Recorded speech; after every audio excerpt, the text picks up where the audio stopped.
Welcome to another episode of the Canis Major Incubator Commercial Multifamily Real Estate Investing video blog. The Canis Major Incubator is the premier platform for Texas commercial multifamily investing. Each week we make a short educational video about investing in Texas commercial multifamily real estate. So stay tuned at the end of this video to find out more about training, investing, funding for, and getting support for actively or passively investing in Texas commercial multifamily real estate. Welcome everybody to the Canis Major Deal Blog. I'm Phil Grove, and we'll be hosting this presentation for this week's entry. Canis Major has a network of acquisition specialists across the state of Texas, and each week we're evaluating commercial investing property opportunities all over the place. We have a network of acquisition specialists, and each week we choose one of the deals that we're evaluating for investing opportunities to do a case study for. So this week's case study is going to be presented by Greg Devereaux out of Houston. And Greg, are you on the line? I am ready to go. All right, Greg, I'm going to turn it over to you and tell us about the deal of the week. All right. Thanks, Phil. We're going to talk this week about a case study for warehouse storefront. And before we begin that, let me tell you just a little bit about myself. So my name is Greg Devereaux, as Phil said. I'm a chemical engineer by trade and a real estate investor since 2002. When my wife Stephanie and I lived in a 6-unit apartment complex, and we did okay on it, but made a few mistakes. Fortunately, still made some money while we were learning.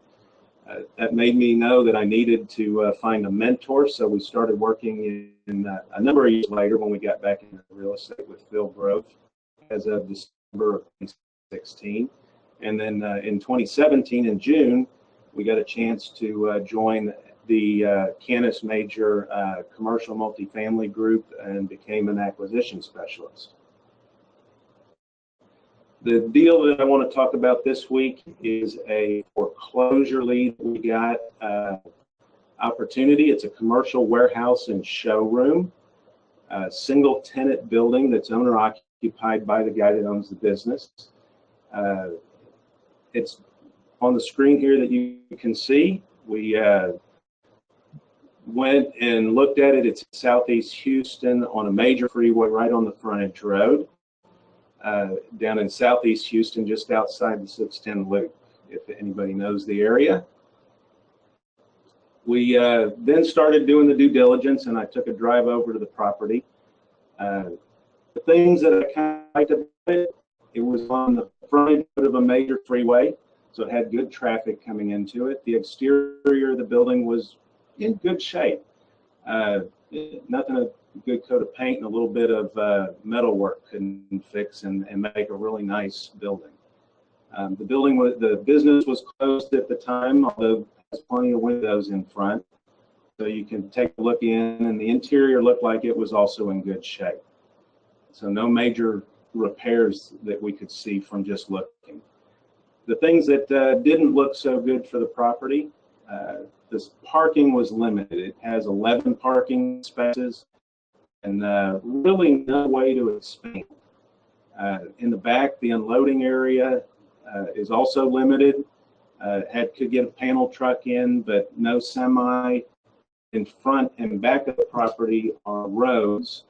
The semi, if you did bring it in, would have to sit on a fairly major residential road and then unload the semi into the building. This thing is also landlocked on both sides by other businesses, and so there is really no way to expand either the loading or the parking situation. And one of the businesses on the right side actually has recently installed a perimeter fence around its entire parking lot with razor wire on the top, and that leads me to wonder about safety in the area or maybe even theft. It is interesting, Greg, that when your neighbor puts razor wire around their property, they think it's helping them, but it's actually putting up a red flag that this may be a high crime neighborhood, and makes people question the safety of the whole area. It definitely did me. Yeah. So then we took on and went and looked at the competition that we might have. If we were to purchase this property, we'd have to find a renter. Obviously, the business that is in it isn't maintenance. We would be looking for a new tenant. There were actually a couple, 2-3 other warehouse-style buildings in the area that were advertised for lease on the front. This building, Jack's Carpet Building, is actually more appealing. It's a better looking building, but the others actually have much better situation with parking and unloading.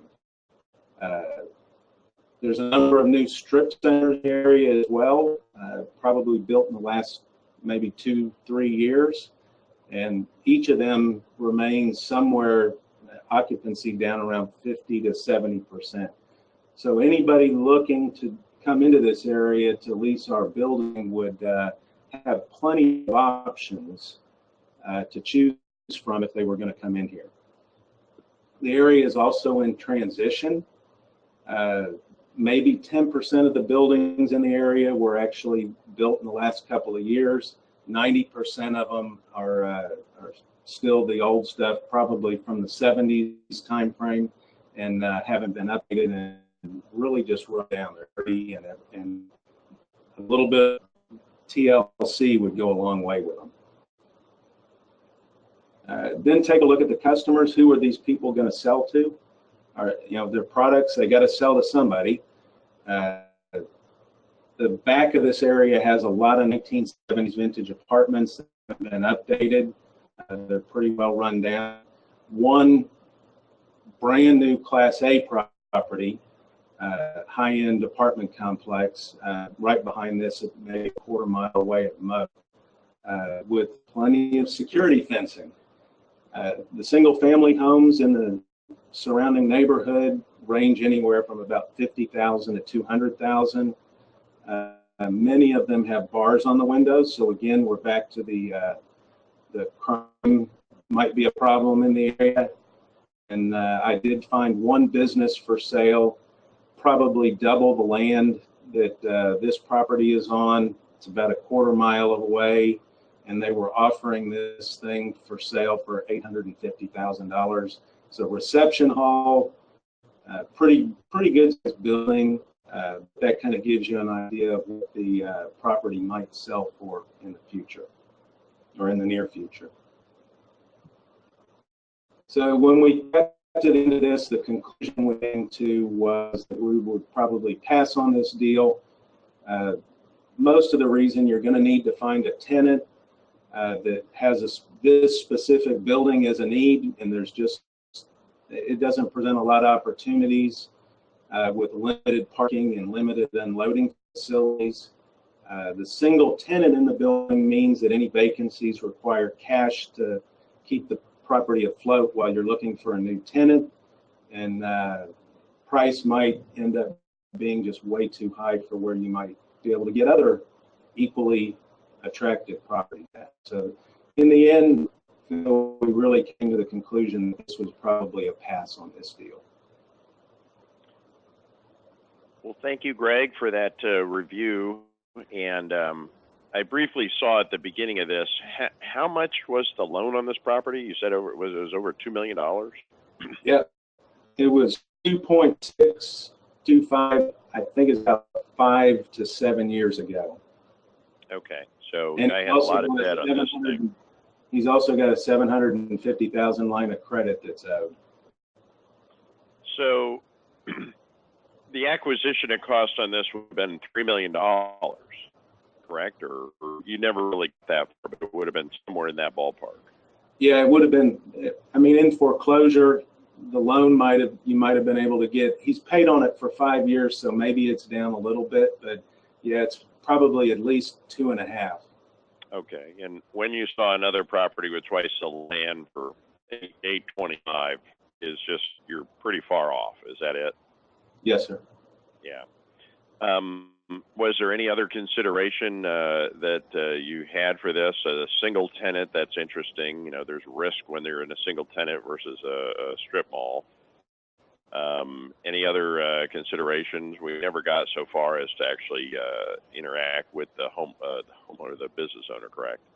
Business. No, we didn't actually. I was actually hoping to the day that I visited, but he had changed his hours of operation about 2 hours earlier and was leaving at 5 o'clock instead of his normal 7.